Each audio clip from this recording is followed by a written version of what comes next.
১০০ টাকার ঘুষের জন্য ৩৯ বছরের জেল। ভাবতে পারেন? হ্যাঁ, এটা কোনো সিনেমার সিন নয় বা গল্প নয়, এটা সত্য।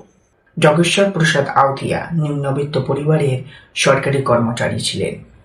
১৯৮৫ সালে অফিসে অভিযোগ ওঠে জগেশ্বরবাবু নাকি ১০০ টাকার ঘুষ নিয়েছে এবং তার জন্যই তাকে ৩৯ বছর ধরে আদালতে হাজিরা দিতে হয়।